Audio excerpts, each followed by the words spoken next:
Yeah.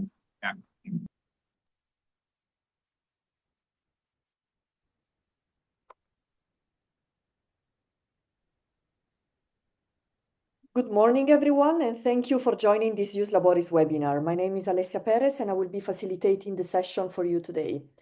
Today's webinar talks about HR in the Nordic countries and will be given by a set of panelists. Today we have Morten Langer and Sebastian Alexander Buchwald from Denmark, Suvi Knapila from Finland, Jenny Hellberg from Sweden, and Claude Lenth from Norway. Before we kick off the session, I would like to clarify a couple of points on the housekeeping side. If you have any questions throughout the session, you can use the Q&A tab to send your questions to us, and the panelists will answer as many as they can in the dedicated Q&A. You can, of course, also reach out to the panelists via email after the webinar. Regarding the slides, those will be available on our website along with the recording after the webinar. I will now turn over to Suvi from Dietmar and Indrenews, the Finnish member firm of Jus Laboris, to begin the session. Go ahead, Suvi, you're welcome to start. Thank you, Alessia, and a couple of words regarding our topics today. So we start by discussing pay transparency topic, which has been very hot topic, I would say, in all of the countries. But, you know, as you will hear, there are perhaps a bit less development than what we assumed earlier. But at the same time, you know, there are a lot of interesting aspects to the topic that you may wish to consider. And after the break, we will have a break at 10 o'clock. And after it, we will turn into looking at country by country, the hot topics in HR legal field. So you will hear a lot of different aspects, new legislation, case law, this and that. What are the topics that HR legal professionals are to know within the Nordic area at this point of time? But in my turn, I will now switch the speaker here. So Morten Langer from Denmark will start with the topic of pay transparency, and will share light to our general understanding besides the legislation and besides the implementation process that we have. Probably every one of us, we have discussed quite a lot already, but also towards how to approach the pay transparency. So Morten, please feel free to start. Thank you so much, Suvi, and thank you everybody for joining. And Suvi will be managing the next slide thing. So she's already working on that. And I will be speaking a little more than the others on the pay transparency, because I have taken it upon myself to talk about something which is not strictly legal, but I think is equally important. But as the outset, I would like just to give you some comments on the current status in Denmark. We were on track basically with the draft legislation in February, which was to transpose the requirement of the directive and making almost a brand new Danish Equal Pay Act. We have not been front runners in this area, so there were lots of changes which should be made, and that was the proposal at that time. And everything was on track until we had a general election for the parliament, because when we had that, everything is put on hold. So everything which is in process will stop. So right now, everything has stopped, and we just last week, we passed the date on which we had the longest negotiations on a new government in Denmark in recent history. So we don't know quite when we are going to have a new government, and therefore when the parliament will actually start working again. I think we can say for sure it'll not be within the first 2 weeks, but who knows? But anyway, everything is paused right now, but obviously not put to a complete halt. The bill is scheduled to take effect on 1st January 27, and that will be able to meet that deadline. So we will meet that. It's just a question of when the formal process will carry on for us to do that. And we will have the reporting obligation starting from September 28th, according to the draft at least. And let's be clear, I don't think that there will be anything will be more harsh. We will not have shorter deadlines, etc., in the process of carrying out the legislation. So this is how it looks like now. All can be changed, but it looks like this, and we don't expect very significant changes to this. So that might bring some to say, well, we're in no hurry then. But I think if you stop and think for a second and are not overly optimistic, you will actually find out that there is not a great amount of time until 1st January 27, at least if you have to make changes to your organization and changes to your system. So my approach on this is that even though the process in Denmark and the process in a number of other European countries may give you a little breathing space, it should not mean that you lose focus on this, because it will eventually happen, and it will happen sooner than we know. And that leads me to go to the next issues, and that is more practical and HR perspectives on how to handle this area. And the first slide, I just outlined the topics I would like to address. One is there any way to avoid this transparency issue? The other is it just a burden, or can we find some positive things in it as well? The third one suggests the answer to the second one, trying to see the positive side and harvesting any benefits. I have one called If You Got It, Flaunt It, which obviously is about when you work with it and you feel that you're quite comfortable and you maybe are doing some good things, go out and use that aggressively in the marketplace, and don't just sit with it in HR. I have an issue of preparing and aligning in the management, which will be, I think, a huge task, because some things this is all BS and other things it's fine, but we need to be aligned. I have ones about inventing the talk and walking the talk. One about involving the employees, because this should involve employees on a group level, and communication, and also communication with the individual employees, which I think we need to help middle management address, because there will be some who needs an increase. And they will say, well, have I been paid too little in the past? So do I now have an issue? Will they be upset because they are increased? Not because they get the increase, but because it's a symptom of them having been paid too little. What about those who will face a decrease? And I know some of my colleagues in the other countries was, well, you can't just lower people's wages, and we can't just do that in Denmark either, but sometimes it could be necessary, and it would be a dismissal, but we could do it. It could also be that some will just not have any increases for a while because they are actually paid too much already. So in order to level that out, they should not have an increase. And it could also be that some could get an increase if they change something, because that's one of my points about this pay transparency. If we are working more actively with pay transparency, maybe we will also be better at finding out what is it we want to pay for. Which performance do we want to honor in our pay? So maybe somebody could actually have an increase if they were changing their performance or the way they worked or whatever. So these are the headlines. If we go to the next slide, which is, see, it's quite simple. Are there any ways to avoid all this?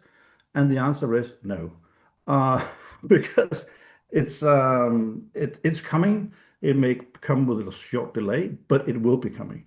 I think it's good to anyway ask the question, because just to have it on the table just for 5 minutes, and I'll not spend 5 minutes now, but and your company say it's all fine that some of you don't like it, but we cannot avoid it. So we might as well embrace it and do something good. We cannot avoid it. We cannot put our head into the sand and pretend it's not happening. It will be happening. There is no way to avoid it. So that was the first and very easy of my slides, but something I think is good to put word to out in your businesses. The other thing is if it's just a burden, because very often when we have new regulation, especially new regulation originating from the EU, people and businesses are critical and saying, oh, this is just Brussels being a problem and it's all a burden and it will be so difficult. And yes, sometimes it is, and sometimes it is a burden, but maybe it's not only a burden. And if you want people to work with you to make this a good process, I think you need to also address the fact that it can be good for something. I think sometimes we're a little stuck in the past and we don't like the changes. So this is troublesome and it is hard. But if you stop for a second and ask yourself, how many of your employees will actually appreciate that the wages in your company is not set in a fair and equal manner? How many will actually appreciate that? It will be a very, very, very small percentage. And traditionally, it's a question about men and women because men are more aggressive and typically get a higher pay because they sell themselves at a higher price. So you could think that only women would be interested, but I am very, very certain that a huge number of the male employees will also actually feel guilty or have a sort of a bad feeling if they knew that they were paid higher than their similar female colleague just because they were male. I don't believe when you see the younger generations, how they split parental leave, etc., and they are actually into equality. I don't believe many of the younger men would say, oh, it's great that I get more than my female colleague who's doing the same work just because I'm a male. So this is not just a burden. It's something which will actually, in my view, speak into values of today's labor market and today's employees. And I think that when we need to motivate people to work with this in a positive sense, we need to also put word to this that we can actually benefit from these things as well. Troublesome, yes, but also with some benefits attached to them. So if you move to the next slide, Suvi, it would be great. And that's about more details, seeing the positive and harvest the benefits. First of all, we can, of course, reduce legal risks related to unequal pay. We have all rules about unequal pay. We have all legislation saying that employees who have been paid too little can come back and claim many years back for the difference. But the better we are at setting the salary right from the outset, and the better we are at registering it and documenting what we've been doing, the more we can reduce this risk, and we can reduce it significantly by doing this better. And that's one of the reasons which is understandable for the guys in the financial department because this is money. We can actually save money and reduce risks based on unequal pay. We can also, and that maybe speak more into the HR area, reduce discontent. And what I think is important is that we can also reduce the silent discontent, because if one of my employees is upset with the salary and comes to me and says he or she is upset, I can handle that. But if the same employee does not say anything, but it's just discontent, they will spread this discontent around themselves, and eventually they might just quit. They might just go look for another job where they think they're paid more fairly. And that's what I call the silent discontent. We can reduce that if we do it better. We can, of course, ensure more adequate pay also. So this is not just about paying more to some people. It could also be that you found out that some is actually paid too much. Because if you put things to a system and have a more conscious approach to the salary, you may be able to find a more adequate pay and not just a higher pay. And as I suggested before, we can also be more aware of the things we actually wish to pay for. What are the things creating value in a specific position? What is important for us? What do we wish to pay for? Because if the salary is just based on the negotiation with the employee, well, it's just reflects the employee's negotiation skills. But the more it's based on the value of the job done, the easier we can pay the right salary. We can also there map and create a valuable overview so we know what's actually going on in our business. And I know most of you will say, but we know all about that.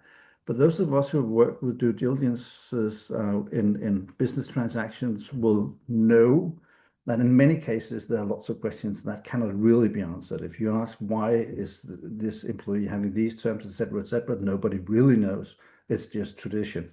But if we work on creating the value, the overview, we can create some value in that as well. We can also discuss with our employees on a more enlightened basis. When I was a manager for a number of people, some of them sometimes when you discuss the salary say, well, why am I getting this and why I'm not getting more than this guy or things like that. And if you have a system in which you have actually worked with putting a value to the job done, you can discuss better than just saying, well, it's because the other one is better at negotiation or it's because this or that. If you have the system, it's much more easy to have the discussion on an enlightened basis and come to some sort of understanding of what is right. And I believe that you can also use the fairness and transparency as a retaining tool. So if Claude is not happy with the salary he gets, but he can understand why he gets it, there's a bigger chance that he will say, okay, I'll stay anyway, because if I want to have more, I will have to change my behavior, I'll have to change my effort, or I'll have to go to a different workplace. But at least I understand why, and I can sort of appreciate why, even though I think I'm a star and I should be paid more.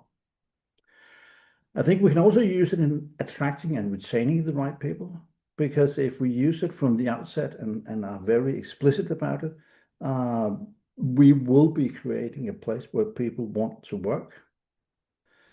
And then the next one is maybe a little Danish, because it's easier for us in Denmark to dismiss people compared to the other Nordic countries.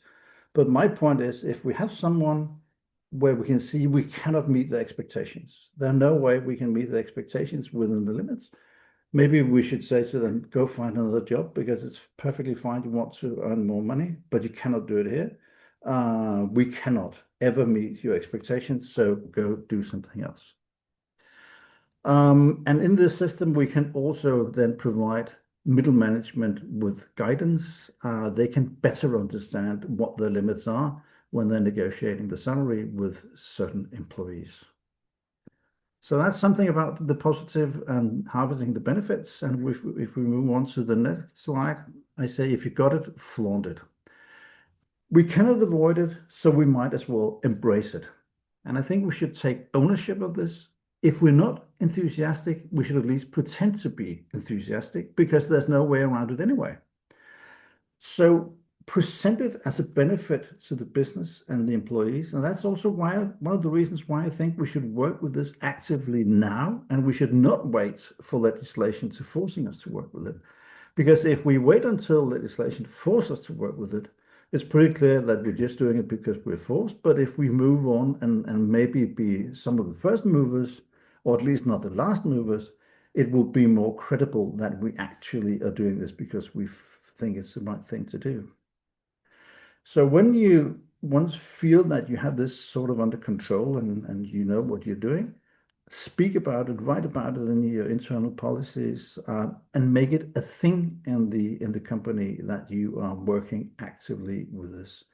So when advertising and when interviewing, explain, not in details, of course, but the headlines of what you're doing, explain why it matters to you. Use it when you have your annual reviews. It could be either performance or salary or whatever, but use it and sort of let people understand that this is part of the company and the soul of the company. And also, of course, in the reportings to the market. And then, as I said before, as a guiding the middle management, so they will go in the right direction and act within the limits. So if you got it, flaunt it, or rather maybe when you got it, flaunt it, because there's no if in this, you just need to go there. So the next slide is about preparing and aligning in the management.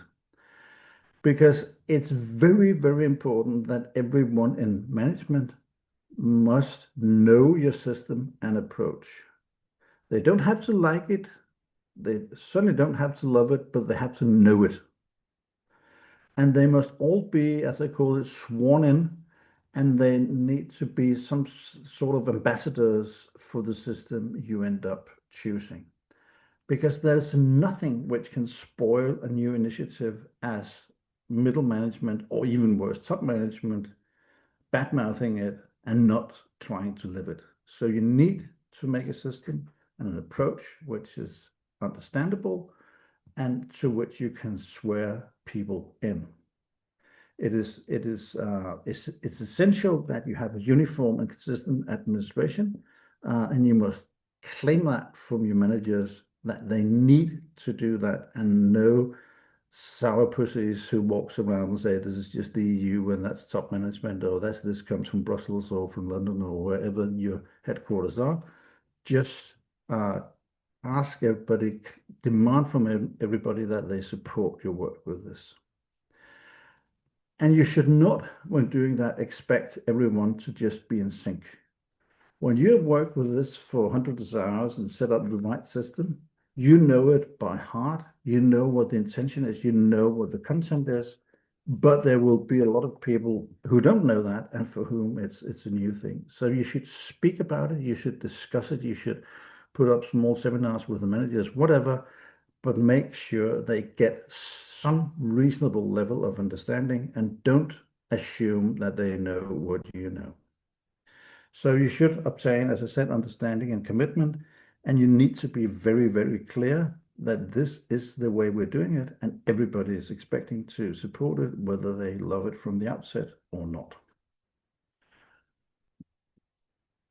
And that leads to the more outgoing thing about inventing the talk and then walking the talk, because you need to find out what is then decisive for your pay. Is it tenure, training, responsibility, flexibility, whatever? And you need to map that and say what is important for us when we decide the pay. How do we measure that? How do we evaluate on that? And if we set up some measuring points, how do we then adjust and possibly update these measuring points? You need also to take into consideration if you can include something about the unexpected. I mean, you can set up any kind of system with a lot of good things that you measure on, but what if something happens which is beyond that? I think I would appreciate myself to have just a small room for making some corrections when the unexpected happens, because if you don't, you're sort of stuck. But you need to find out how will we do that.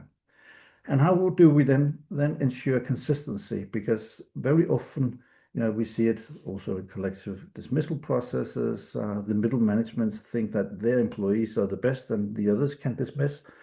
It's the same thing when you discuss the salary. They all think their guys are the best and they should have the biggest increases, but you need to work on some sort of consistency. So it's actually done according to system.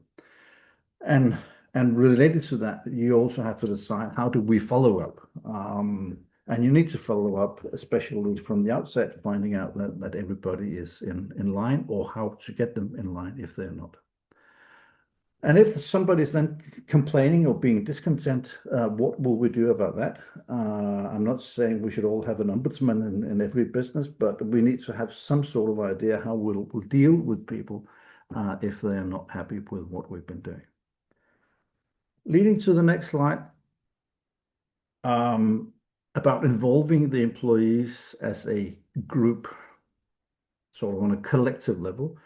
There, of course, you should check if you have any legal obligations in collective bargaining agreements, joint cooperation committees, etc., etc. So, of course, you should, as a minimum, abide to the rules you have. But I think you should also consider to involve even without having an obligation to do so, because it's just easier to have the employees involved as a group compared to having each of the individuals meeting up at the middle manager's office to have a discussion and maybe have some inconsistent discussions. So I would always involve the employees, not in giving them the right to decide, but to have a talk and consult and listen to what they say. You should prepare Q&As especially for middle management, so they don't have to sort of improvise when answering questions about what they don't understand. And I think if possible, you should try to receive input and questions from the employees before implementation, because it might be that they have questions which could lead you to adjust a little bit or make something a little more clear or whatever.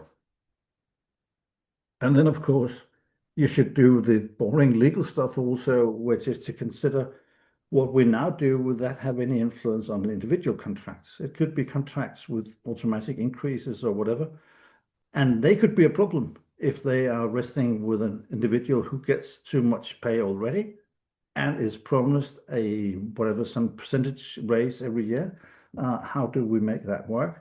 We need to find out. From a Danish perspective, again, it would not be too difficult because we would just give notice, or we would have to give notice that the contract would be cancelled and a new one would be offered. But it's not just a walk in the park, even in Denmark, and in other countries it might be much more difficult. And then, of course, also getting middle management on board. Again, it's very, very essential that they get to be good ambassadors for this. Leaving the employees on a group level, I think the communicating in general, we should inform about the process. We should inform about the purpose and the aim. Why are we doing this?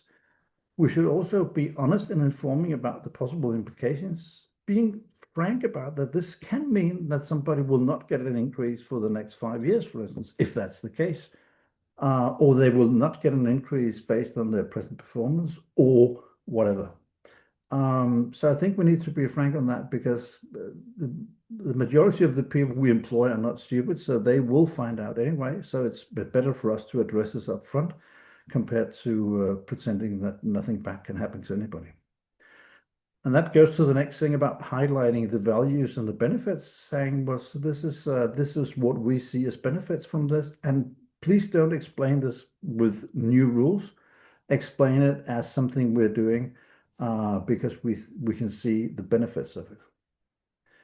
And then no hiding of the possible downsides. I mean, if you can see that there are groups or individuals who will have to be reduced in the long run, or at least frozen on their present level, no hiding, because as I said before, they will eventually find out anyway. And I would, in the communicating department, I would do something about training middle management to be spokespersons as well. Lots of middle managers are good at something, but not necessarily very skilled with other humans, and they could need some training in how to make this appear the most positive way possible. That leads to communicating with individual employees. As you all know, the first question every individual asks is, what is in it for me? What will this mean to me? So you need to be able to address that. And you need, again, to be honest about the possible individual benefits or downsides. And you need to be able to address questions as, if I'm increased now, have I been paid too little in the past? The unpleasant truth is that maybe the answer to that is yes. So you need to find out some way of explaining this. My approach would be, no, we don't think so. You were paid too little under the system we had before, but now we're changing the system to be more adequate for the future. And in that respect, in that new system, you need to be paid more, or should be paid more, whatever. But please be aware that this question may easily pop up.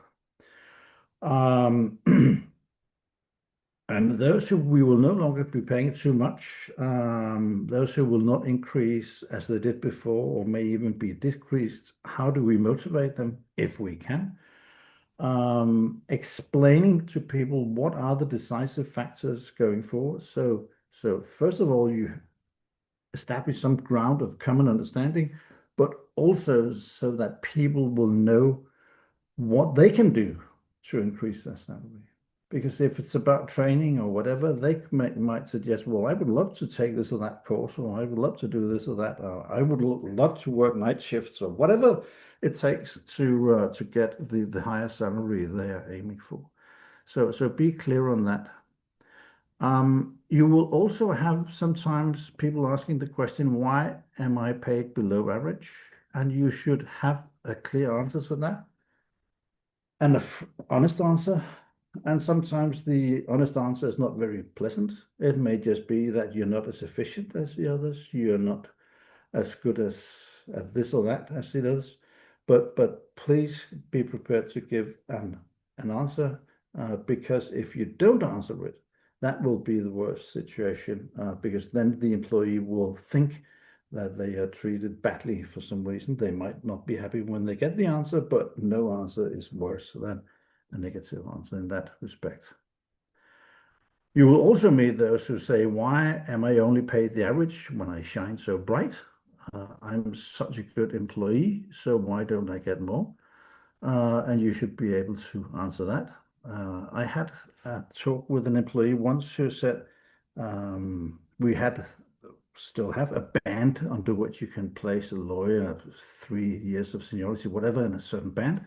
And this guy was in the middle of the band, and he said, I just want to be sure that I'm not the only one only in the middle of the band. And I said to him, well, if you were, it wouldn't be the middle of the band, would it?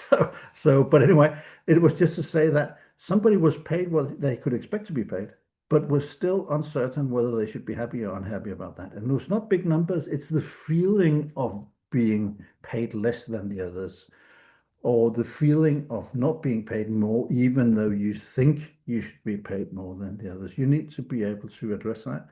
And one of my very simple explanations to this has sometimes been, but you are all good in each your way. If you're not a splendid employee, you don't work with me. So they are all your colleagues are also splendid in some other ways than you are, maybe. But be aware that people will definitely ask that question. And maybe they will ask it even more when you create a system, but then again, maybe the system can help you answer that question. So I think that's important that you have a sort of an active, proactive approach to how to communicate with the employees. And the last part of that could also be to help the employees plan for themselves to better meet the relevant factors going forward. So if you say, well, this is what you need to do for me to promote you to the next pay level, that will definitely be a good thing. And it could be that they would say, well, I don't want to play on that field, or I can never see that happening. But then you said, okay, but then at least we had the talk, and that was what I could offer you, and I could suggest to you that you should go along that path. So that's a communication with the individual employees. Right, and I know that you can put questions in on the way, but please remember to do that, because now we will otherwise go into the more technical things, and the level of implementation in the various countries.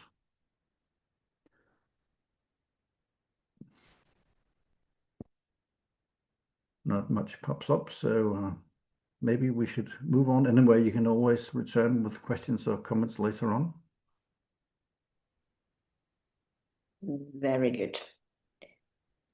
So thank you, Morten, for your insights and also for the update on the situation in Denmark regarding the implementation part, which is, I guess, for all of us, I don't necessarily say a disappointment, but a surprise in comparison to how much we have talked about pay transparency during the last years. So we are still in some type of a middle phase, going towards it, as Morten mentioned, but at the same time, we are not there yet. And then, at least from the Finnish perspective, we were hopeful that we might have implementing legislation in place on time, but now it is clear that we won't. So currently, what we do have is a preliminary draft for the legislation, but it has been disputed quite a lot. and we expect to see changes to the preliminary draft. The actual draft legislation is not published yet. The latest information we have that we might, or we should have the draft legislation in place in mid-June. But of course, we have had these dates on the parliamentary calendar already, and those have all been delayed. So let's see what happens. The discussion has been obviously active, but at the same time, this is the best guess available at this stage. So the draft legislation, then we would know at least on certain open topics how to approach those, and that would be on mid-June. What it means in practice is that of course the parliamentary proceedings will take time, and as the legislative initiative already and the planning stages have been very, let's say, there has been varying views on how to implement the directive and what are the challenges. So we expect that it's not necessarily the quickest proceedings possible, and that means that the likely outcome is that we could have the legislation in place starting next year, but from the beginning of next year, But at the same time, if the process is quick, so perhaps already in October or November or something like that, but as said, not on time. Then a couple of words regarding, let's say, Finnish specialities regarding the pay transparency topic. Of course, we already now have this type of gender gap payroll pay reporting requirements already. So our organizations, or larger organizations at least, are familiar with the topic as such. But of course, the Pay Transparency Directive goes beyond that. One topic I wanted to flag was the discussion around salaries that are based on collective labor agreements. So for us, we are a very unionized country, and most of our salaries, yes, actually, if you look at the headcount, so most of the salaries in the Finnish work life are determined by collective agreements. They are very extensive. They contain very detailed provisions on salaries. And it's not only that the employers that are unionized, apply the salary terms of the collective agreements, but also if in a specific field a collective labor agreement is considered, so to say, generally binding, meaning that majority of the employees are covered by the collective agreement, then all employers in that field are obliged to follow its terms and conditions. What this means is that also non-unionized employers are obliged to follow the salary terms of the collective agreements in certain specific fields. That means that we have extensive, let's say, regulation or pay categories, pay details of how salaries are determined. They are already in place, but the requirements are not exactly matching the requirements of the directive. So that has led to a lot of discussion on how the Finnish, let's say, CBA-based salary structures will be recognized under the directive. And it's an open question, but our understanding is based on, let's say, general discussions and understanding that we have, that the CBA-based salary structures would be, let's say, acknowledged as such and respected as such. But that is one of the biggest topics that we have had, let's say, discussion about during the implementation process. Another topic that I wanted to flag is the system in Finland. So the current approach and how it seems to remain is that most of the payroll information, the employers currently already submit the payroll information to the incomes register. So the information required for reporting under the Pay Transparency Directive would be arranged through the incomes register, not directly by the employers. So what this means in practice is that the employers would provide more information to the public register, and the information required for the salary reviews would be obtained from there. So it's a Finnish speciality also. But these topics I wanted to raise from the Finnish perspective, and as said, we are still waiting and seeing what will happen and what are all the details of the implementation process, but this is where we are at. Suvi, you may not have noticed, but there are a few questions for Finland. Let me see. For Finland, is it not from June? Yes, so we won't have the legislation in place on time. So that is the change that was published approximately a couple of weeks back, if I remember correctly. But we also hope that we would have the legislation in place, but it has now changed. And no, we don't have an specific date on which we know the legislation will be in place. What we have currently is the information on the government website stating that the draft legislation should be published on week 25. And then, it's uncertain for how long the legislative proceedings will take. And if the government proposal will be, or draft legislation will be published, then it has been delayed already for a couple of times. But that is the best information available. So we can't provide any guarantees from which date the legislation will be in place, in fact. And thank you for the questions. Okay, Suvi, shall I proceed with the Swedish perspective then? Maybe we can have also the Swedish information there. There we are. Thank you, Suvi, for those insights, even though they are also quite insecure about what will happen in Finland, or rather when things will happen in Finland. And for Sweden, well, we thought that the implementation of the directive would go quite smoothly in Sweden. And I must say that we were kind of best in class from start, or we started off like that. So we already had an inquiry published in the spring of 2024, so 2 years ago. So it was well in advance of the implementation date in June this year. And then we have had the usual process where there has been a draft legislation in place already early this year. And it was planned for the parliament to vote for the new legislation in March. And then all of a sudden, the government announced that they would not implement by June, but instead postpone it until January, as similar to Denmark.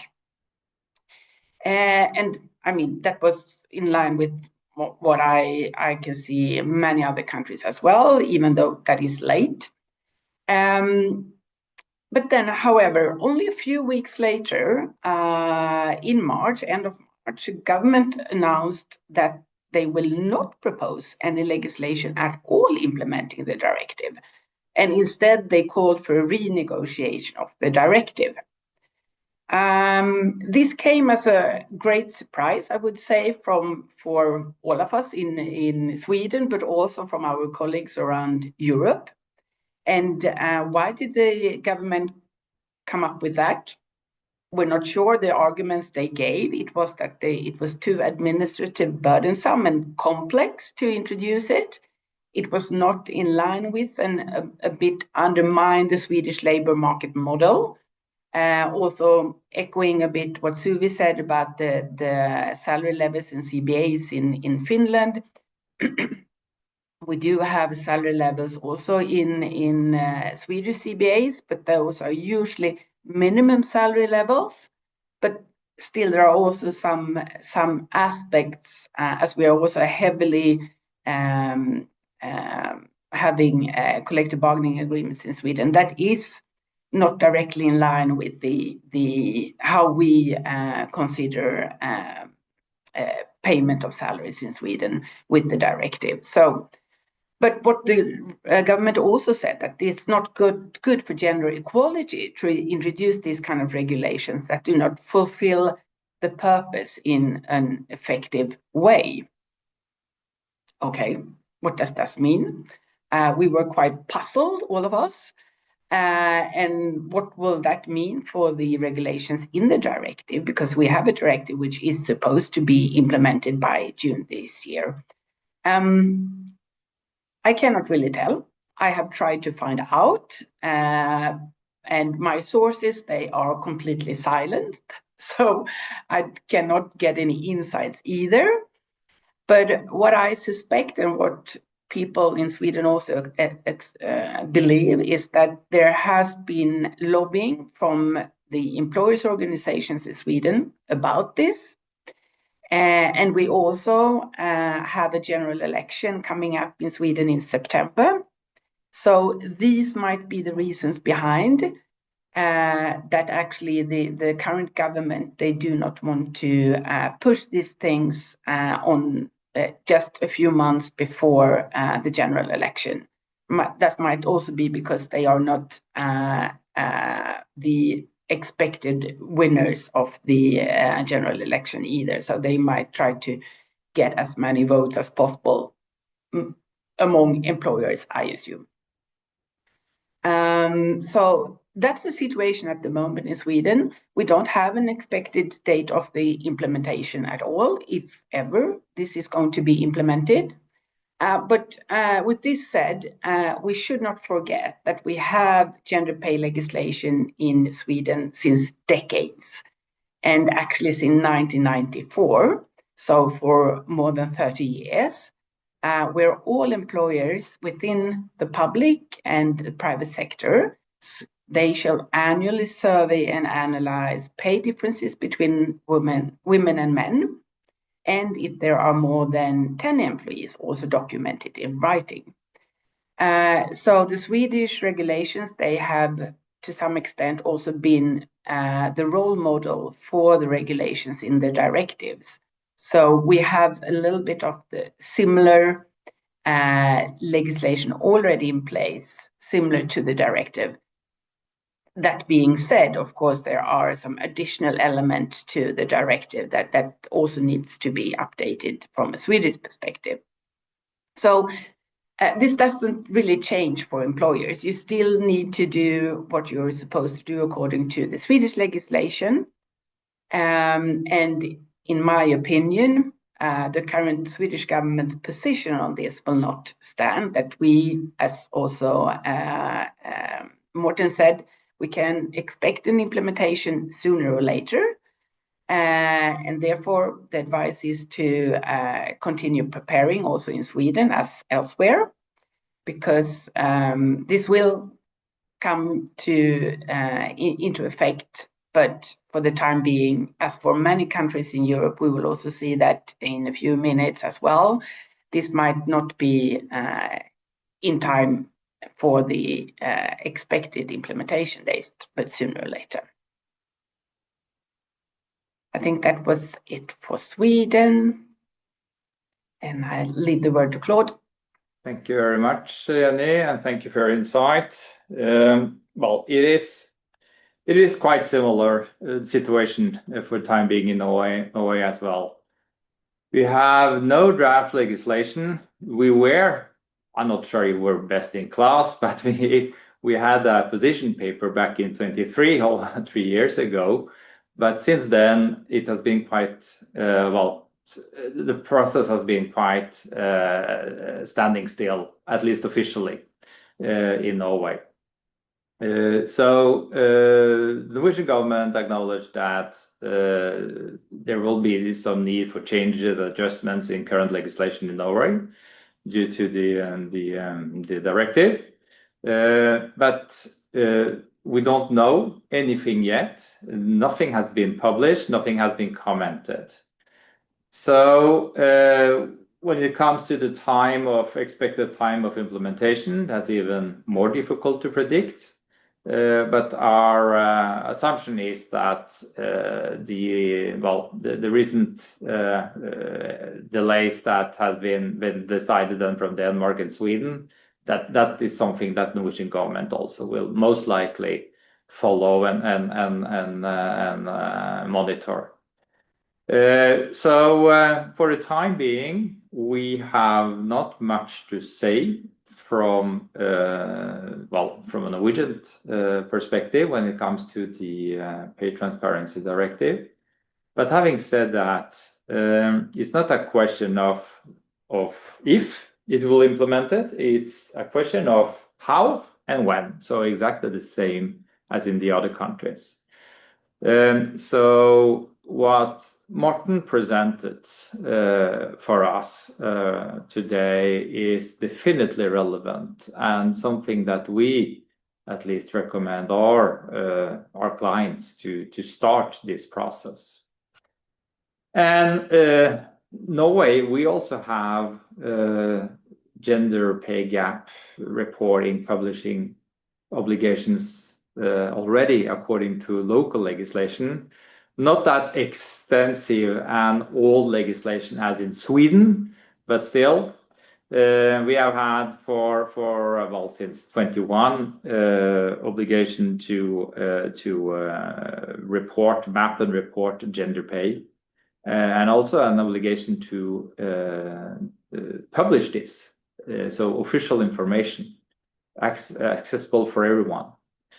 This applies for public sector and also within the private sector for companies with 50 or more employees. So quite many companies already are a part of this process.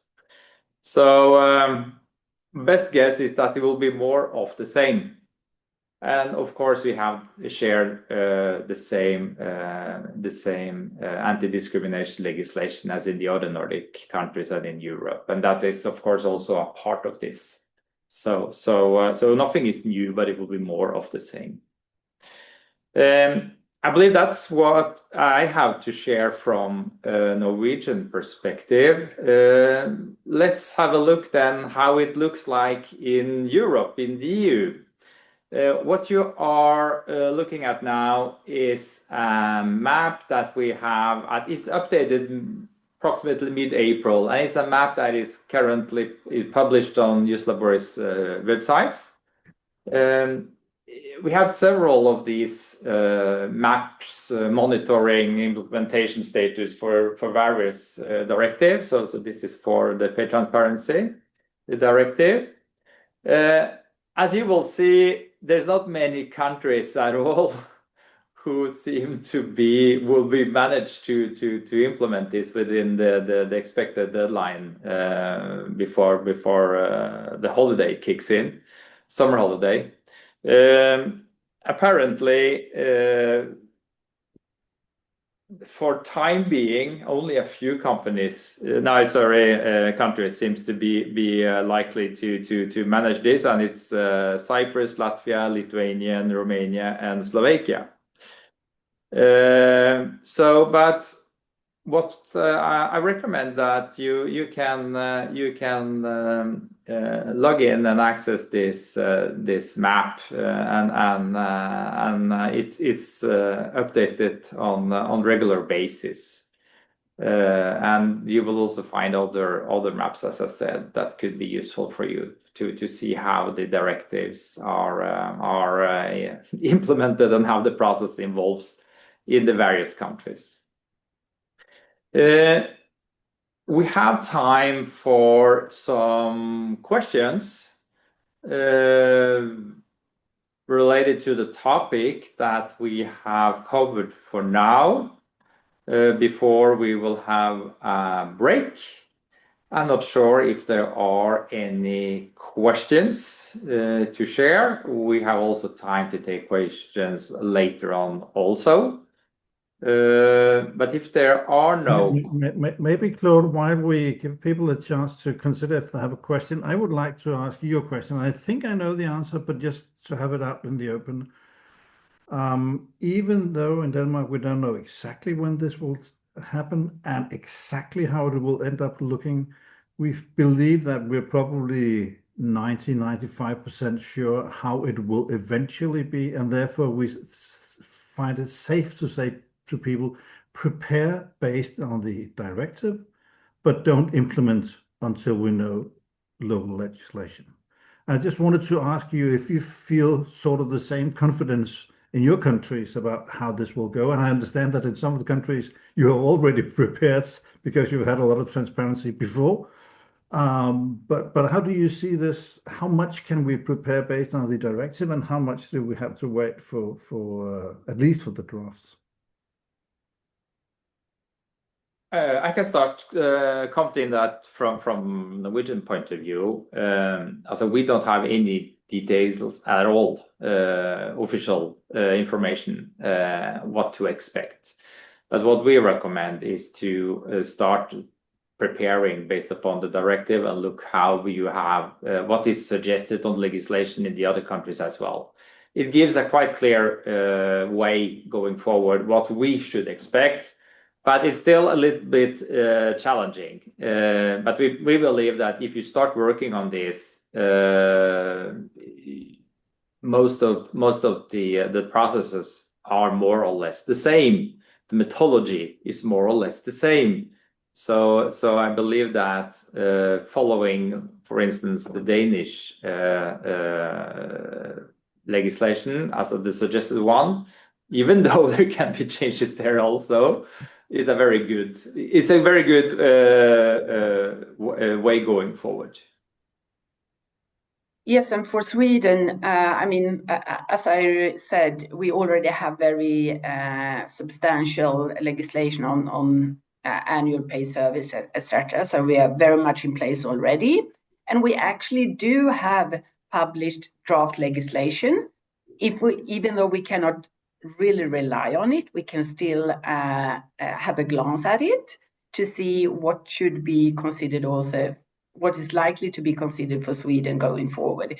Because honestly, if the government will change after this summer, it's very likely that they will only have this draft legislation to be voted on in the parliament, and most likely then also in place sometime, I would say, in 2027.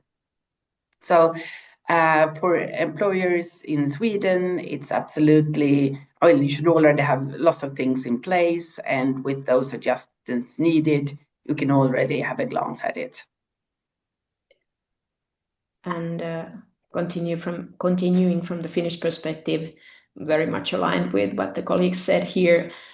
Perhaps from our perspective, I would say that one thing that employers can already now do is to set up salary structures, pay categories, these different levels of different organizational positions and, job assessments, these type of things that are especially outside the collective bargaining scheme.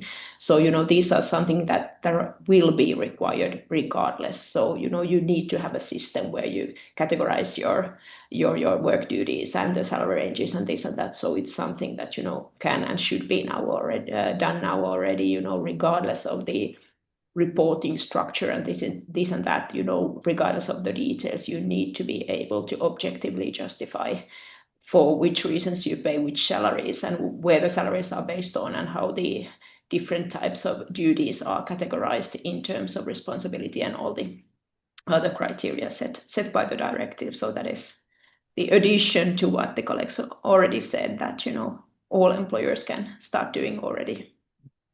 And should have done, at least, in my view, some time ago, because obviously, the legislation is in place already to the extent that, it's not allowed to pay different salaries for different genders. So, we are obliged to pay equal salaries for similar duties and this and that. So the legislation basically is there already. This is only about reporting if you are very technical.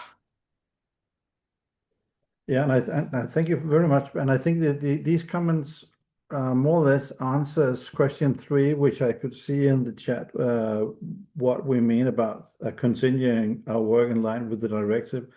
Because in my view, it's preparing, it's mapping. If you don't have the mapping in place, it's deciding which criteria are important for you going forward. All that which can be done, whether you have a directive or not, and should have been done basically in most places. Lots of that can be done. And it should be done because it takes a hell of a long time. You cannot just say, well, it'll be implemented next month, so now we'll do it, because all this mapping things and deciding the decisive factors going forward takes a lot of time. And setting up the system, how will you report all that work you can done without pushing the implement button in your own company? Perhaps also to add to that, Morten, is that also for many of you who are attending this webinar, you're responsible for several countries, and you will struggle with. You have already local legislation which is different. Obviously, you need to comply with local legislation, but you normally will work on more general as a group policies that anyway will need to have some similar core, which then needs to be adapted and of course compliant with any local legislation.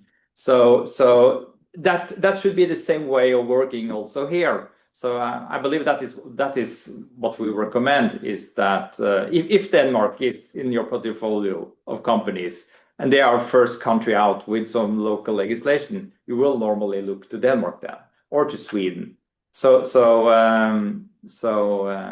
there's a lot of things to start working with already, even though it's not necessarily something that you need to comply with at the time in every country. Okay, I believe that's what we covered before the break. So we will have now a break for 10 minutes. So we will rejoin on the same spot, 10 minutes past 10. See you then. Great.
Okay, so welcome back, everybody. We continue with the hot HR legal topics from the Nordics.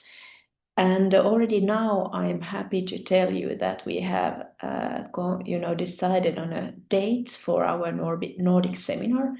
Once again, it will be organized in Stockholm on 1st of October. So put the date on your calendars. Then we have a live seminar, full day of very interesting and most topical HR legal questions, discussions, and topics that you need to be aware of, and at the same time, which we trust that you will find very interesting.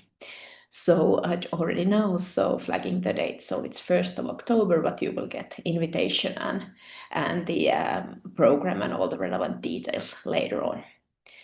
So we move on to the hot topics section, and we start with the hot HR legal topics in Finland. And for us, I have to say that it's been quite busy. So we have a lot of material legislative changes, and also something that will in practice impact practically all employers in Finland. So not just detailed fine tuning, but our government has been very, very active in this regard, and let's say that it has been a special trend during the last years that the legislation has in fact been changed towards a direction which is more flexible towards the employer. Otherwise, usually it goes the other way around, but now we have a lot of changes that you might find interesting, and at least you should be aware of. And one thing which has been discussed quite a lot has been the changes to the individual dismissal threshold. The changes have taken effect starting this year. And the idea is that, well, as a background first, so in Finland, we basically have two categories of terminations of employment, either collective or individual. And this is probably not surprising to anybody, but the idea is that also in Finland, it might be that, even redundancy of one person goes to the collective dismissal category. So what we are talking about here is dismissals based on individuals' behavior, conduct, performance, these type of issues. Not health-related issues, and not issues that are let's say out of the employee's control in such sense, or we are not talking about the employee's ability to perform work if there has been changes, so the new legislation doesn't apply to those, which make the system more complex. But at the same time, it has been let's say a topical discussion in Finland sometimes that the threshold for dismissals has been too high, so that the employers do not have courage to employ, because then if that's the employee doesn't perform, we have a burdensome process and the outcome is still uncertain. But this has changed. And what this means is that no one knows exactly where the dismissal threshold goes, but we know that it's lower than earlier. And the process has remained the same. So the idea is that, firstly, the employer should give the employee a warning, a written warning. Is recommended, of course, for evidential reasons. So you firstly warn the employee, you specifically state that, unless the unwanted conduct or behavior or, low performance changes, the employer may need to consider terminating the employment relationship. And that is very critical, especially going forward, where the actual reasoning for the dismissal might be less strict than earlier. So it's very critical that the employer actually informs the employee what is not accepted. And that means that also the termination of employment needs to be so that, the employee, again, it repeats the behavior that the employee has been warned about. So the idea is to give kind of a last warning to the employee. If this doesn't change, we might have to terminate the employment. And that is something we see challenges from time to time. The warnings might be very generic, or they might even, miss the clause stating that, the dismissal might follow if you don't change your ways. So this is something I thought that it's important here to flag that, put emphasis on the warning, as the termination stage might be easier from now on. But in practice, our system has been built on case law for several years, several decades. So that means that this type of a change, it grows gradually. So we know what is enough for termination, what is enough for dismissal in Finland these days, but we don't know where the lower threshold goes. So that comes through case law. That means in practice that employers terminating employments now based on conduct or poor performance, these type of issues, in practice might take a risk that, let's say, labor union wishes to take the case to court just to find the balance where what is accepted these days and what is not. And, if you call a lawyer and ask, can we terminate based on this and that reason, what we can say is that, put very much effort on making an appropriate warning first, and then if the reason seems objectively justified, you might have a chance. But at the same time, no one knows exactly where the threshold is these days, because these are still individual cases. And especially, if you wish to try out kind of a lower threshold for making decisions in this regard, so it might be that you will end up in discussion that you don't necessarily wish to have, just for kind of the common good, in a sense that, there is an interest on both sides of the table to find out where the line goes, so to say. But at the same time, this is an important change, and it also makes it easier for the employers to react on circumstances where the employee continuously goes beyond the acceptable level, but where the violations as such are not very critical. So this is the point of the new legislation, but as said, this is very drastic from the Finnish perspective, and therefore we don't really have any concrete ways of stating what is enough for termination or individual dismissal in Finland these days.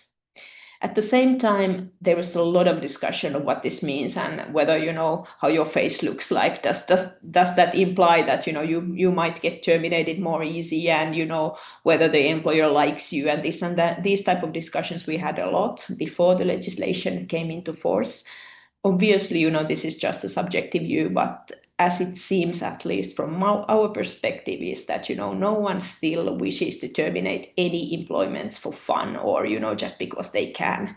So obviously, there hasn't been a mass number of individual dismissals, this year or this and that. So I think this is something that kind of gradually grows into the working life, but at the same time, the practical impact has actually been lower than expected, at least from my perspective. So that's one practical point to note. And then, of course, the CBAs, as I mentioned, they are very critical in Finland, very, very widely applied. They also may contain provisions on the employment protection that go beyond the statutory level. So, before taking any measures, it's always good to check what the CBA says, or whether it says anything regarding this. There was one question I can quickly respond, whether one warning is enough. Legally, yes. If you are uncertain, you might consider giving 2 warnings, but it's not a statutory requirement. But then note that as you are obliged to treat employees equally, in similar setup later on, you would have to give 2 warnings if you've done that with a similar case earlier. So therefore, I would be a bit cautious on, establishing a practice that goes well beyond what the law requires. Then a recent legislative proposal. This is something that is on the pipeline. So just briefly mentioning this. So we will have legislation in place. This is also disputed on employers' right to conclude fixed-term contracts without a justified reason. So until now, we have had a legislation stating that fixed-term contracts concluded on the employer's initiative are only allowed in cases where there is a justified reason, let's say family leave substitution, these type of reasons, or project work, something that, justifies the fact that the role is not permanent.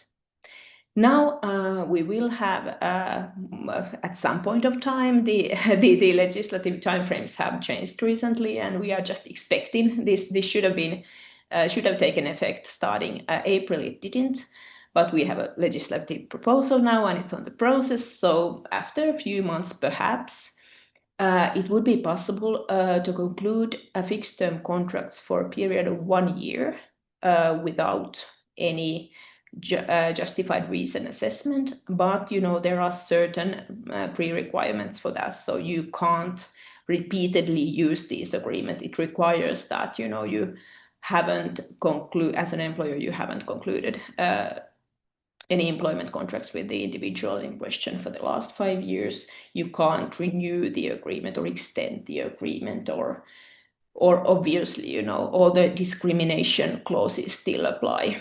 But it is something that it's, let's say, worth mentioning, because at least we get a lot of questions on which requirements you have in Finland for concluding fixed-term agreements. So it goes towards more flexible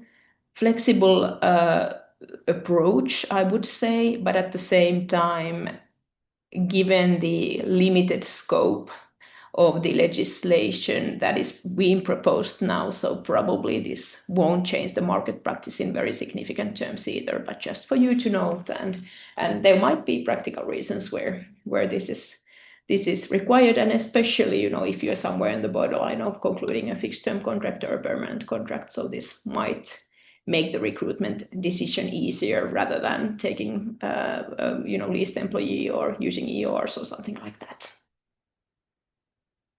Then the re-employment obligation. So what this refers to is the employer's obligation to offer similar work duties to a person that has been made redundant from the company.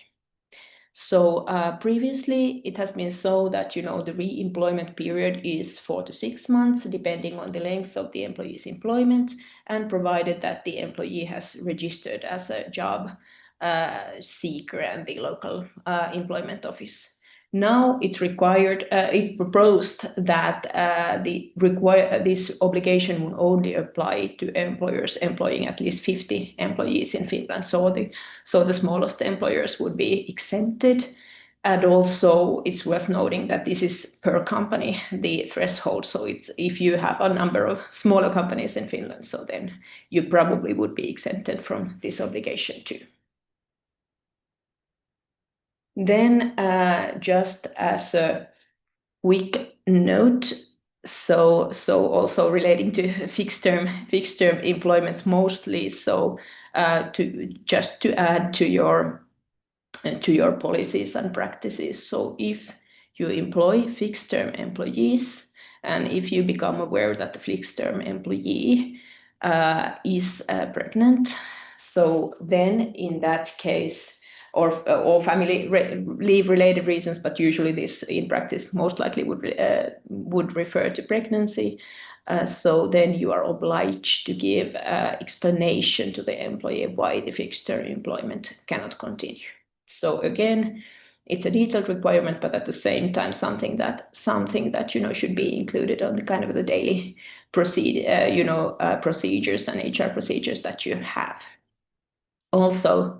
Also kind of the addition to the discrimination protection, which is quite in high level and extensive in Finland in many ways. So also noting that agency workers may in the future also claim compensation for discrimination also for the user company and not only the legal employer entity, which is the staffing agency. And then last thing, this is something that I've spoken about in more detail already earlier in our seminar, for instance, but this is just practically so significant. So I thought that I just, raise this topic also from the Finnish perspective. So the Finnish Cooperation Act, referring to the act that, referring to the employee consultations that we have before redundancies or unilateral changes in the terms of employment and such.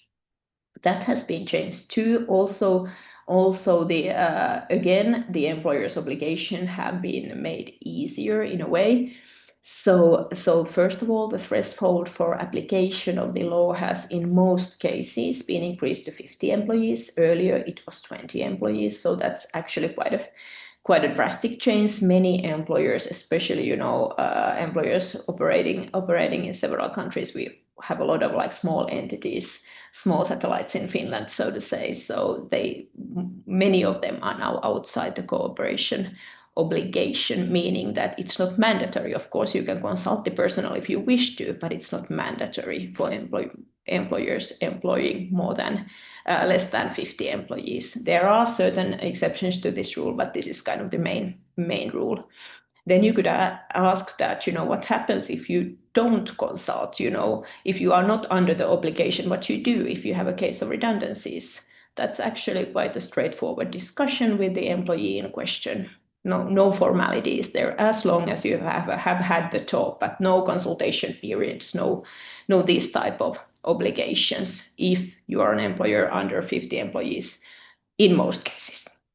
Then, of course, also the consultation periods, they were shortened in half. So you have a 5 days invitation period, but before it was 2 weeks or 6 weeks, depending on how many redundancies or how many impacted employees the process concerned. But these days it will be 1 week or 3 weeks. Again, minimum thresholds, minimum periods, but still very significant change in practice. So my time is up, so we are moving on, but these are just as kind of a list of different legal developments that we have in Finland. I thought that it's good to understand, and you will get the slides later on, so you can check out the details from there too. And then moving on to Sweden. Yes, thank you very much, Suvi. And just to start off, just to comment a little bit on your new legislation in Finland. When it comes to these changes that you have about individual dismissals due to performance issues, we had similar changes in the Swedish legislation in 2022, so almost 4 years ago. And it's very much like what you are proposing now. And we have seen a slight change also in the possibility to dismiss employees for personal reasons, even though, unfortunately, as you also predict, it's very seldom that you get case law. And we have just had a few cases since 2022, so which does not really give us a lot of new insights on how to determine this new legislation compared to before, because these cases were quite obvious and would probably have had the same outcome if they had been before the new legislation came into force. But it's interesting to see. So this is a little bit more employer friendly, as in Finland as well. We also had changes when it comes to the fixed term employments.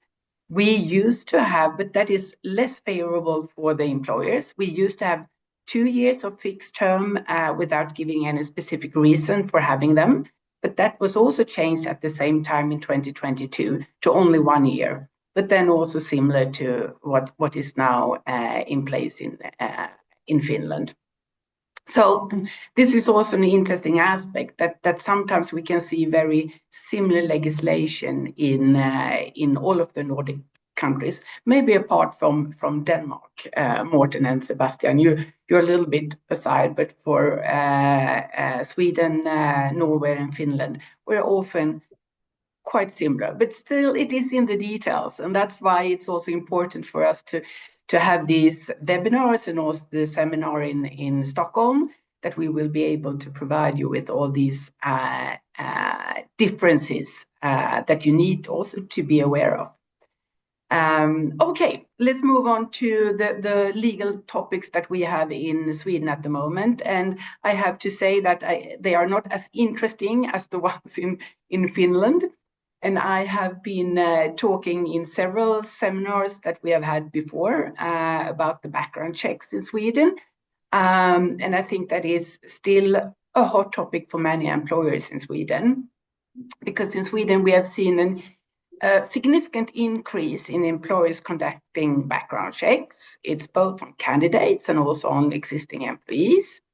And what is interesting in this aspect is also to remember that back in 2014, we actually had proposed legislation that were proposed to prohibit employers from asking candidates about providing a criminal record extract upon recruitment. But that proposal never came into effect. And instead, we have had quite a major shift in the legal and political landscape regarding this. And today, employers and security experts, they increasingly argue for more extensive background checks. And it's due to the development in society with more organized crime and infiltration by criminals into public institutions, etc., and the overall the security situation in Sweden. So the discussion has moved away from whether background checks are okay and should exist at all, to focus on how they should be conducted, who should be allowed to conduct them, but then also balancing and bearing in mind the personal integrity. So maybe some of you know that already in Sweden we have very much information publicly available. We have a fundamental principle in Swedish society, which is the principle of public access. And this gives everyone actually a right to access official document held by public authorities, including courts. So they can access this information often without having to identify themselves or to explain the purpose of this particular request. So in practice, this means that documents like court judgments, for example, including criminal cases, they are generally public once the proceedings have been concluded. And this might come as a surprise to many of you. It usually does when I tell that even annual income information for specific individuals are publicly accessible at the tax authority in Sweden. So this broad access to public records, it has become the foundation for commercial background check industry, I would say. And this is something that the Swedish Supreme Court later restricted, actually. But consequently, employers in Sweden, they've historically had access to a large amount of personal data through these different channels. So until recently, this, I would say, process were twofolded. Many companies did simply ask candidates to obtain a copy of their criminal record extract from the police to present that during the recruitment process, as I explained. And this was never based on a formal legal right for employees, but rather quite informal and widely accepted. But this has, as I said, increased significantly in the recent years. And I must say that the impression is that you almost ask it for every position without actually giving it a thought whether it's relevant for this position or not. And even more difficult if it's relevant for existing employees. And what do you do if you ask for a criminal record extract for an existing employee and it turns out that it has the person actually is convicted for a certain criminal offense? What do you do with that information? You cannot automatically dismiss somebody just because the person is convicted. So this is quite a tricky thing to consider in a practical perspective. But having said that, what happened in Sweden is that given this public access, many companies started with commercial background checks. So companies doing that, they actually they collected large amounts of data from courts and other public sources and sold those to as background checks to employers. And then in February last year, actually this shifted significantly when the Swedish Supreme Court then declared to judgment concerning these companies who provided these searchable databases, that even though the court said that even though that these underlying documents are public, it's not okay to compile them into large searchable commercial databases in a way that you're exposing individuals' criminal background, and that was in violation of the GDPR. And in particular, Article 10, which provides special protection for personal data relating to these convictions. So actually, the consequence was that this was more or less crippled the possibility for these companies to provide these services. And they could still access court documents, but they could not allow customers to search for individuals by name or personal ID number, for example. So actually what companies had to do was to go back to this more old-fashioned method of either asking the candidates to provide the extracts themselves or asking these background companies actually to manually call and contact the courts one by one. And we had an interesting court case in the Labour Court just recently in March this year about this. It was a very specific case where an employer had received a physical criminal record check, i.e. a candidate came up with it at the interview. The employer read it and immediately destroyed it. It was not saved or scanned or copied or anything like that. And the question was whether merely reading the document was in a way of processing personal data under the GDPR. And the Labour Court, they said no, because these actions were entirely manual and no information was stored or organized or stored into any system or anything. So the GDPR did not apply at all. But the courts also say that the outcome could have been differently if the manager had made a copy or saved a scan or even written a note about the candidate has conviction X, for example. And that in that case, it will be processed under the GDPR. With this background, it is still a growing concern about criminal networks in Sweden from employers. So this also has been something that actually the Swedish government has acknowledged. So they have initiated a special inquiry tasked at proposing new legislation in this area, and with the aim to create a more clear and predictable and GDPR compliant framework to balance these different rights. And this inquiry is expected to present proposals next year. However, only last week we had an employers organization that emphasized the fact that it's important to have faster implementation of the new legislation. So we will see what will come out of this, but at least we will have some guidance from an inquiry in the coming years. But it might still be quite some time until this is formally implemented.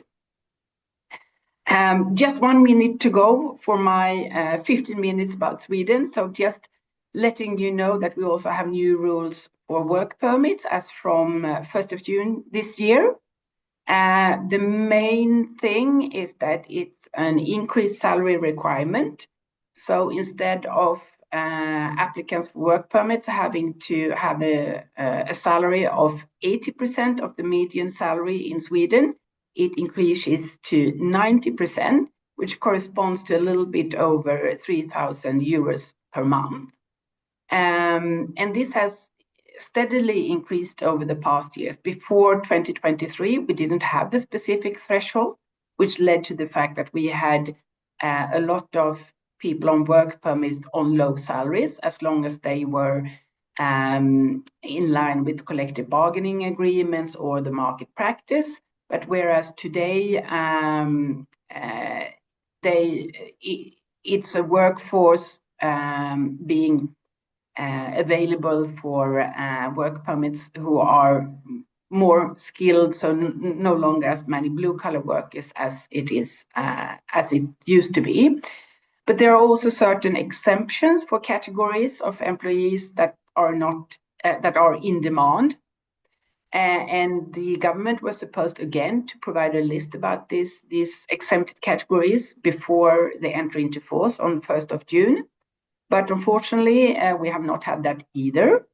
And that has been heavily criticized by employers in Sweden because they cannot plan for their business when they don't know whether it's possible for have exempted types of employees as from 1st of June. So this is also something that is heavily debated in Swedish with a lot of lobbying from the employers' organizations. So I think I will leave it there and let's turn into Norway. Thank you very much, Jenny. Interesting to hear about the criminal records part, especially, and just for a short comparison before I cover my hot shows and hot topics for Norway. Criminal records is governed by law in Norway, so you cannot ask for it, you cannot access it. It's not publicly available, and it's also limited for the person in question as well. So the system in Norway is based upon that certain industries are allowed because they have a justifiable need to ask for a background check, typically if you're working with children and youth. But for instance, also within securities, guardian industry, just to mention. And then it's up to the applicant or later on the employee who go to the police and ask for it. So it's quite strict, limited, so very different to the Swedish model. Okay, I will now cover some recent case law, which I believe is quite interesting also, both from a Norwegian point of view, but also from a cross-border point of view. The first case I will mention is the so-called Volt case. I assume everybody is familiar with the Volt. If you have ordered pizza or food from a restaurant delivered home, so it's one of the many service providers within this industry, gig industry. And this was a case regarding the classification of whether the free bicycle couriers should be regarded as independent contractors according to the contracts they had with Volt, or if they de facto should be treated as employees governed by statutory legislation, right to overtime, holiday pay, pension, etc., etc. The background for this is that we back in 2024 we got some changes in our local legislation when it was included that is a legal presumption of employment if you are actually a person is working for someone else. So it's actually up to the buyer of services who has the burden of proof that the persons working for us delivering services are contractors and not employees. Otherwise, the rule didn't include lots of changes. It's more or less a codification of as a very standard classification criterion that we are used to also in the Nordics and in European case law practice when it comes to classification. What's distinguished an employment relationship and what distinguishes a contract relationship. I will not go into those details now. But the point is that and that was probably not a surprise. Shortly after we got this new legislation in place in 24, a union filed a lawsuit on behalf of some bicycle couriers who were then contractors at Volt. And last year, the Oslo District Court, they concluded that these bicycle couriers, well, they are de facto employees with all the rights and entitlements that follows that. That court decision was appealed to the Court of Appeal, and the Court of Appeal made a decision early this year and basically reversed the district court's decision, which in itself is interesting, and concluded that the bicycle couriers were independent contractors, according to also what has been agreed in their formal agreements with Volt. Not surprisingly, but this decision case has also been appealed to the Supreme Court, so it will be interesting to wait and see. But this case is quite interesting because it's also cover, as you are aware of, the EU Platform Work Directive. It's very similar, and the EU Platform Work Directive also establish a legal presumption for an employment relationship for qualifying gig workers and also regulating algorithmic management. So I believe this case will be interesting for all of you to follow. When it comes to the platform directive, it has not been implemented in Norway yet. The deadline is by end of 26 for all EU countries in EU. As you know, Norway is not a member of EU, but we are a part of the EEA agreement, so we are also, as part of that, obliged to implement these directives, and we do. When it comes to the core assessment in the Volt case, well, first of all, it was a 4-1 decision in the appeal court. Interesting, also. The majority they gave decisive weight. They put the most weight on the assessment that, well, these bicycle couriers, their genuine autonomy. They could include when they work, if they wanted to accept an assignment. They could work for several platforms, service providers at the same time, Fodora and Volt at the same time, even if they had wear the same uniform, etc. So that was decisive for the appeal court. The algorithmic assignment of work, which is quite something which is quite decisive for this kind of business, was recognized by the court as a management and control tool, but was not sufficient to establish an employment relationship as such. But contrary to this, the dissent in the appeal court argued that the lack of bargaining power, because the conditions are more or less as instructed by Volt, and the personal work performance, protective considerations, and also the economic dependency of this kind of work, led to the dissent that this should be treated as an employee status. That was quite similar to the argumentation in the district court, which came to the opposite conclusion. So it's very interesting to wait and see what will the Supreme Court end up with as the final conclusion here. Then we can turn to the next slide, please. So then we have, in Norway, we also now finally got our court cases regarding overtime pay for part-time workers.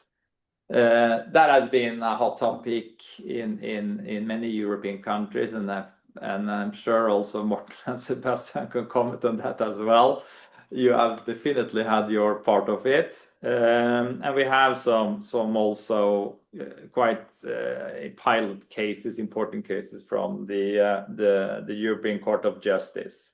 The Lufthansa case, these pilots in Lufthansa, and dialysis case within the hospital industry. So I will just now comment on two cases. The first, the case one, as I will comment on, is from the private sector, and the case two is from the public sector, and the result is the same in those two cases. The court ends up concluding that, well, the part-time employees in those situations they were entitled to overtime pay for additional work exceeding the agreed part-time work.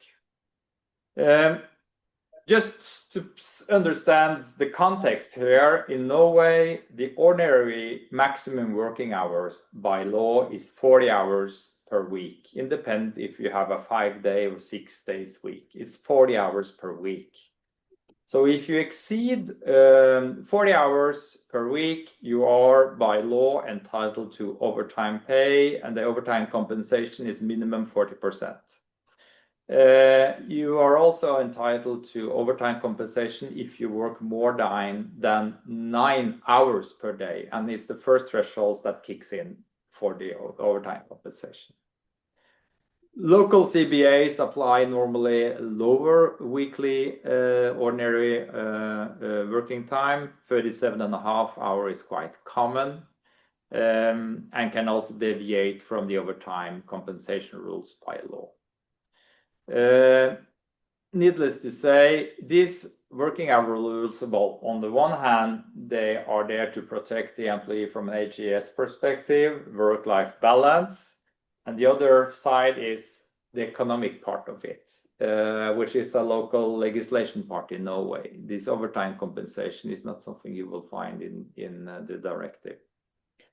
And travel time often causes to some situation difficult assessments whether it should be considered as working hours or not. And that, if it's considered as working time, which is as a starting point the main rule, you will easily exceed the threshold for working hours before you need to pay overtime compensation.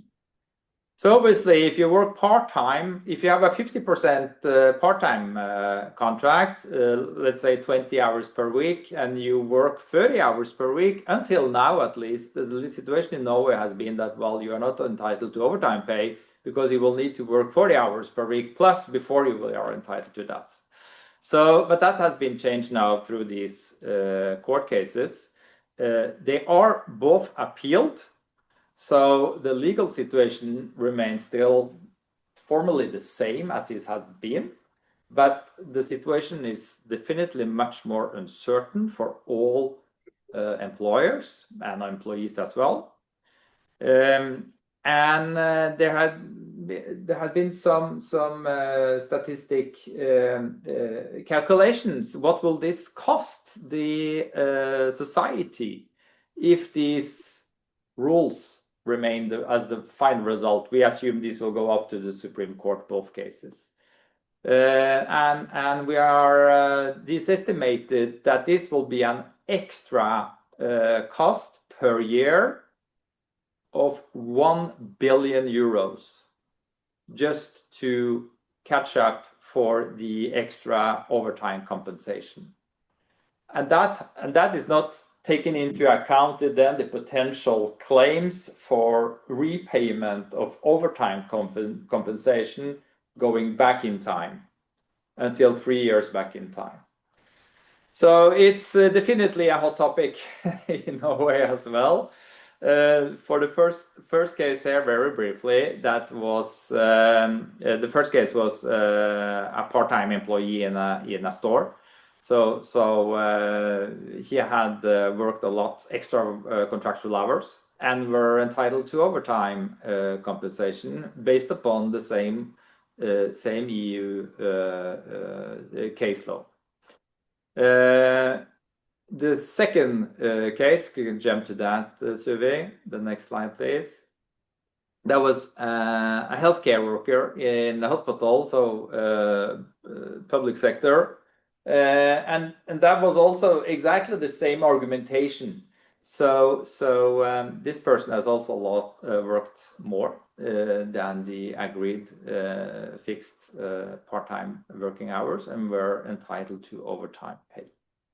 So both cases departs from established Norwegian practice, and this is definitely what we will be following up in Norway closely. We assume that the appeal court will handle the first case, will handle by end of this year. So that, I think, is the status. I believe that was all for Norway, and I will give the word to Sebastian. Thank you, Claude. Then it's finally my turn. I will talk about two topics, and the first one is handicap by association, which is a concept under Danish anti-discrimination law that has gained increasingly relevance, especially in relation to employees with caregiving responsibilities. And if we start with what is handicap by association, under the Danish Act on Non-Discrimination on the Labor Market, employees are protected against discrimination on the grounds of disability. It's quite important, but this protection is not limited to cases where the employee themselves has a disability, but it also covers cases where a person is subject to adverse treatment, not because of their own disability, but because of their association with a person who has a disability. And we got a quite interesting case from the ruling from the Danish Board of Equal Treatment from August last year.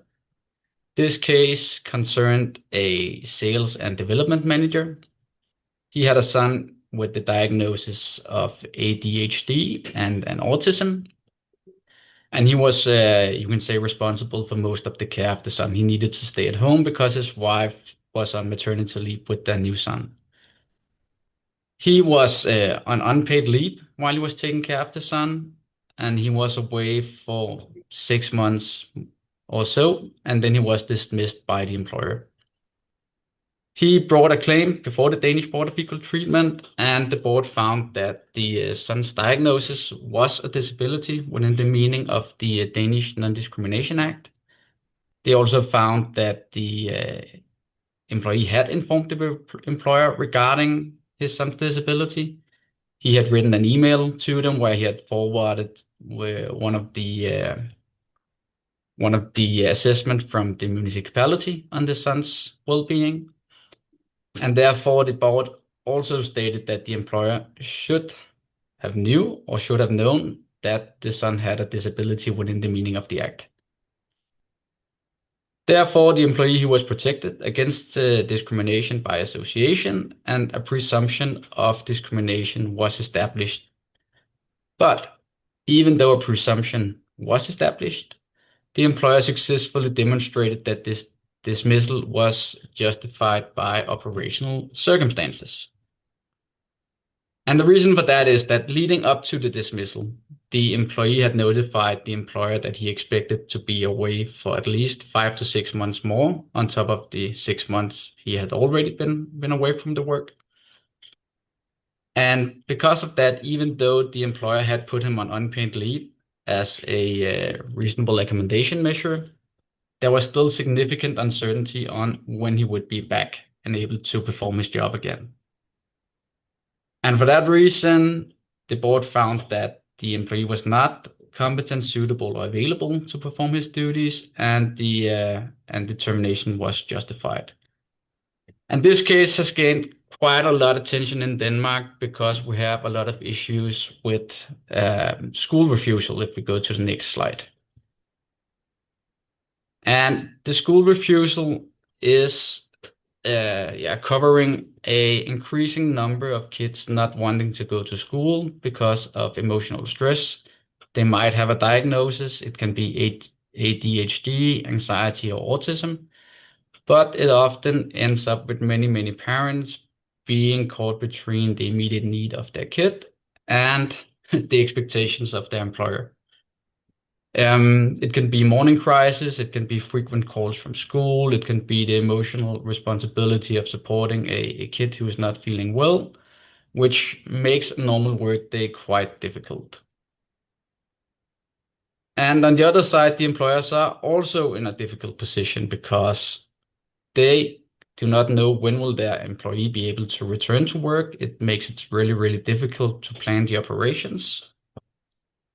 And it's creates the situation where you as an employer need to pay attention to, okay, why is it that the employee is not going to the job? If we are within the definition of a disability, which we can be with ADHD or anxiety or autism, then the employers are obligated to implement reasonable accommodation measures if it does not constitute a disproportionate burden for them. And in these cases with school refusal, it means that employers need to consider if they can put the employee on unpaid leave. Should they be able to work from home more? Should they be able to go to part-time? And if some of these measures can work and the employee can remain in the employment and it's not a disproportionate burden for the employer, then they should implement these measures before they move on to a termination case. And if they does not succeed with that, the employee might be entitled to a compensation for unjustified dismissal. So we thought it made sense to mention this because if you have a case where an employee is not going to work or has a kid with a school refusal, you need to consider at least handicap by association before you just move forward and dismiss the employee. The next hot topic is employer of record, which we have seen gain more and more attention in Denmark the last couple of years. A lot of international companies are considering to using an employer of record instead of just setting up a Danish entity. It is often promoted as a very, very flexible and smart solution. It can be efficient, it can go fast, and it's often something which is used if you want to test the Danish market or if you want to employ a person from Denmark, even though you are an international company and you don't want to set up a legal entity. However, it comes with a lot of limitations, which is often not getting that much attention from the employer of record service providers. The first one is, in a classic employer of record setup, we have the formal employer, which is the employer of record. They sign the employment contract, they pay salary, they withhold tax, and they handle all the social securities. Then we have the client company, which is the real user of the employee's work. They have the day-to-day instructions, and they often treat the employees similar to their own employees, meaning the employees they have hired themselves. This creates a split between, you can say, the real employer and the formal employer, and this causes a lot of issues under Danish law. The first issue is an employer of record the same as a temporary working agency? And in short, usually not. In Denmark, we have specific legislation for agency workers, but one of the conditions is that the employment is temporary. In an employer of record setup, it's often a permanent employment, and therefore it does not fall within the scope of the Danish Agency Worker Act, but the employer of record is governed by general Danish employment law, which is not designed with employer of records in mind, so that often causes a lot of issues. One of the key concerns is, do we have a possibility of a tripartite employment relationship? So far, Danish law does not support such a concept outside very, very specific circumstances and cases, which are normally not relevant in an employer of record setup. Thus, the starting point is that the employee can go to the employer of record if they has an outstanding salary, if they want to receive severance, if they have been dismissed, and then the employer of record goes to the client company and get all the costs reimbursed under their commercial agreement. This structure is normally used to shield the client company, but it doesn't work all the time. In Denmark, we have a lot of health and safety obligations, which will still be relevant for the client company, and they will still be liable directly towards the employee for observing the health and safety requirements. If we look at the termination, then it will often be that the employer of record terminate the employee, but they must rely on the client company and the information they get from the client company. All the requirements regarding a fair process and documentations are still present. And in some cases, you must also consider, is it possible to redeploy the employee within the employer of records organization? And that's mainly relevant if you have one employee sitting and do customer service for one client, the client terminates the contract. But if you have another client where you also perform the customer service, then it can be relevant to consider redeployment. Another key challenge is, how do we protect the IP? If we go to the next slide. Yes. There's no direct contractual link between the employee and the client company. So any protection for IP must be created between the employer of record and the employee. And then the employer of record must agree with the client company that they transfer the IP they have received from the employee. In some cases, we recommend, especially if it's an employee doing development work, software development, that we have a direct agreement between the employee and the client company. That's not a major issue in terms of the classification of a tripartite agreement. It doesn't alter the risk that much. If we look at restrictive covenants, it is very, very difficult to use in an employer of record setup, because in Denmark, these clauses are strictly governed and they are only a possibility to agree between an employee and their employer. In an employer of record setup, the employer of record will be the employer, and Danish legislation is designed to protect the employer and not a third party, so it will be very, very difficult to use restrictive covenants in these setups. Another sometime an oversight when choosing an employer of record is that it does not mitigate the risk of a permanent establishment.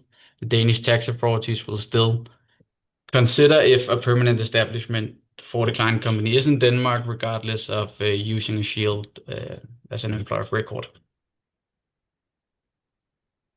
We also have a few more concerns. Work permits can be quite difficult, especially for non-EU citizens, as the Danish authorities will say that you need to perform the work for the employer stated in your work permit, and it might be difficult if you do the work for the client company. The client company will still also need to have some registrations in Denmark as a foreign employer, regardless of not having the formal employment relationship. And as I said earlier, the health and safety obligations are also still relevant for the client company, regardless of using an employer of record.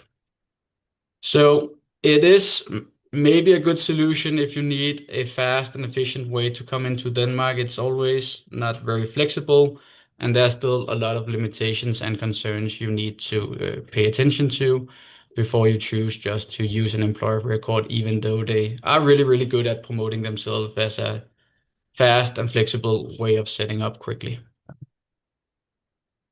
If we move to the table, we had made an oversight of EURs in the Nordics.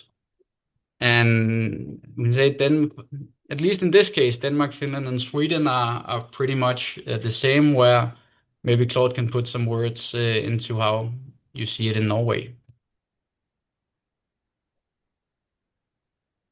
Thank you, Sebastian.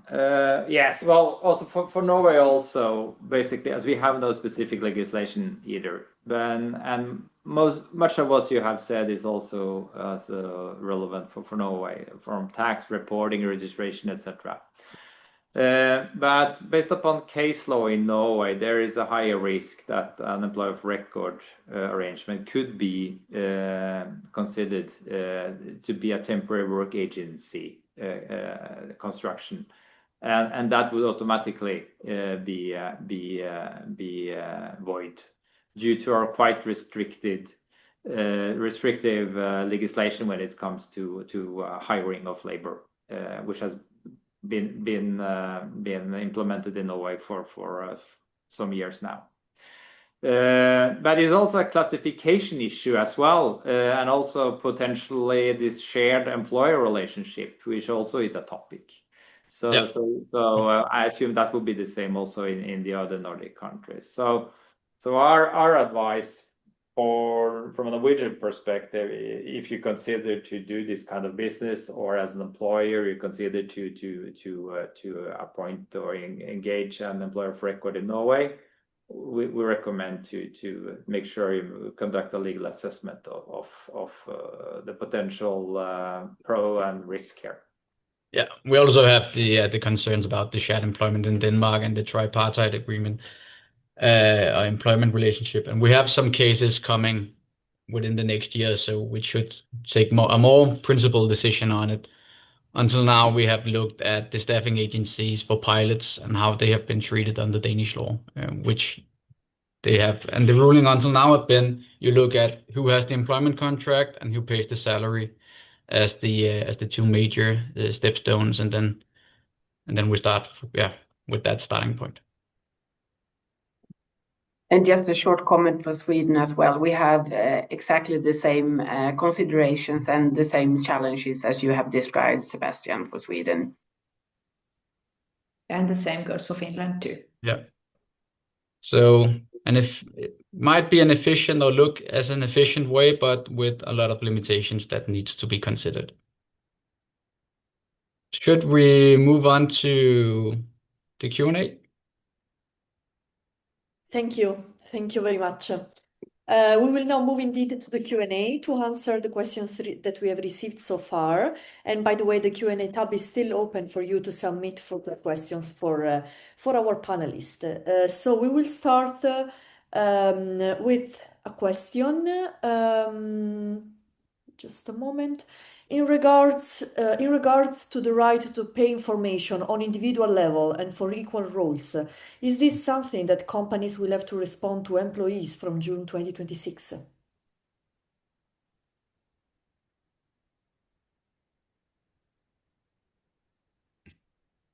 So if I start from the Finnish perspective, so as such, the pay transparency legislation, at least how we see it, it doesn't provide as such information to individual salaries, but just a generic or average salary levels per gender and per job category. So as such, not. But in Finland, technically, it's already now possible if you are speculating that you are being discriminated against by, with respect to salary. So there is a mechanism through the equality ombudsman that, you would be able to get accurate salary information so that you can verify your suspicion. So technically it's possible already, but the route to that is not through the pay transparency legislation as it is proposed under the current wording of the draft legislative proposal. Thank you, Suvi. We will now move to another question. Are there straightforward instructions on application of the EU directives on employees on secondment throughout Europe or even outside the European Union? If I continue from here still, and please, colleagues, if you have anything to add, so please do, because at least my response to the question would be based on kind of a general understanding and not like specific rules from the Finnish perspective, but at least as I see it, the relevant question is the employment relationship as secondments, can be arranged in different ways. You might have a employment agreement. You might kind of retain the agreement with the employer being located out of the country, or then you might also have a local agreement with the entity that you are being seconded to. So therefore, I would say that as the legislation applies to formal employers, so that's the decisive factor here, which entity is the formal legal employer, and those rules are applied. Yeah, and I can supplement saying that will apply also if you send people outside the EU. It will still be the same. If it's a Finnish contract, it's the Finnish rules, no matter if you work in Hong Kong or South Africa. Yeah. So decisive factor is the legal employer. Yeah. Same in Norway, also with local legislation and based upon the same directives as in the other countries. And that goes for Sweden as well. Thank you all. We move to another question. For employers operating in all Nordic countries, what practical preparation can safely start now, despite the uncertainty in national implementation, and what should wait until the final local legislation is available? Yeah, and I think it's easiest to answer what should wait, because that would be almost everything, because you should not implement anything when you don't know the rules yet. But you can prepare for a lot of things before knowing the rules, because as long as you're only preparing, you can adjust. So these small changes there might be compared to what we expect. But apart from that, I think the most important thing is that you start mapping, because the mapping does take time. You find out which system you want to map in and how you want to report. And you find out which are the decisive factors when setting wages going forward. So what is important for you, and how do we map? I think that's definitely what we should do. And you can do that irrespectively of how the rules will be in detail, because you will need some of that if you don't have it already. And I know in Sweden you probably have most of it already, but for those of us who don't have it already, that would definitely be a task that you could pursue.